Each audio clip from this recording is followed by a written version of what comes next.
Welcome, dear traders. We are watching a recap of the Asian session on May 9. After a significant rebound last Friday, stock markets are neither rising nor falling.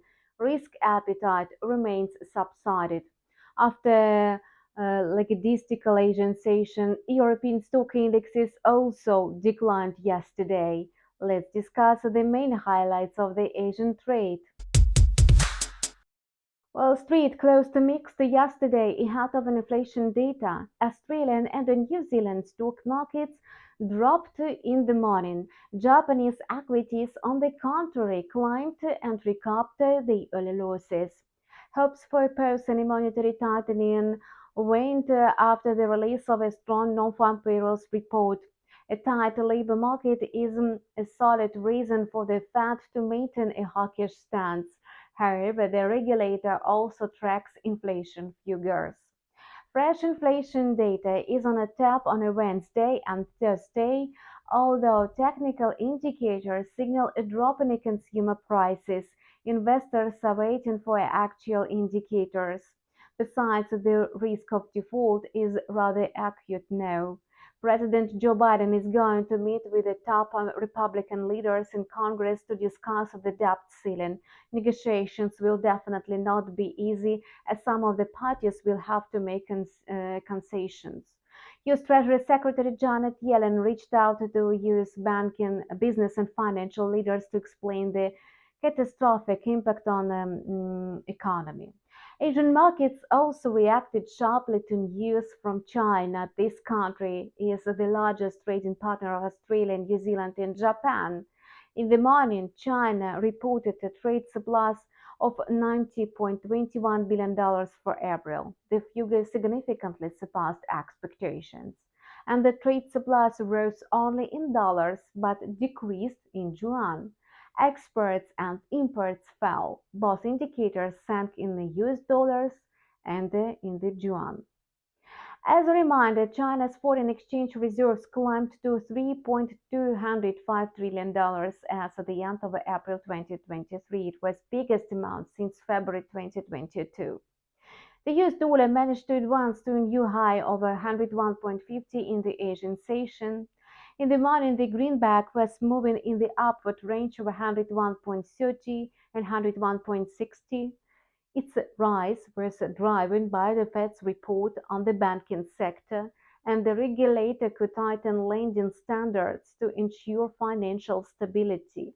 After breakout of the monthly high of 102.40, the US dollar may reach 102.80, a weekly high of April 10, if it retreats it compared to 101. The trajectory of the US currency will also depend on the results of negotiations over the public debt. Joe Biden called on the top four congressional leaders to discuss raising the debt ceiling. However, US government bonds have already fallen, as investors do not believe that the negotiations will be fruitful. This was a downside factor for the greenback, and the yen took advantage of the US dollar's weakness and the falling US Treasury notes. The dollar-yen pair declined to 135, and the pair was rather volatile in the morning. It was fluctuating in the range of 134.60 and 135.30. Many technical indicators signal a rise in the greenback. It means that the pair could resume growth. However, Japan seems to be unaffected by woes in the global markets. Bank of Japan Governor Katsuo Ueda said that the impact of recent bank runs in the United States and Europe on Japan's financial system is likely to be limited. It boosted the yen's appeal as a safe haven asset, so it has a chance to advance against the US dollar.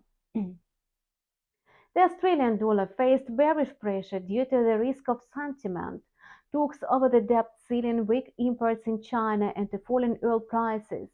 At the first, it rolled back from a 0.6786. At the end of the Asian session, it decreased to 0.6760. Australia unveiled a positive report on retail sales. They grew by 0.4% in March after 0.2% rise in February. However, it did not help the Aussie recover. The AUD USD pair was moving in the price carried over 0.6756 and the New Zealand dollar followed the same scenario. After volatile trading in the Asian session, it reached 0.6332. It was unable to climb even amid the prospects of a rate hike by the Reserve Bank of New Zealand. The meeting will be held only on May 23, so the Kiwi reacted to crucial external events. The Kiwi dollar pair was moving in the downward range of 0.6325 and 0.6351. That's all for now. Subscribe to our channel and keep close tabs on the latest market news. And see you soon.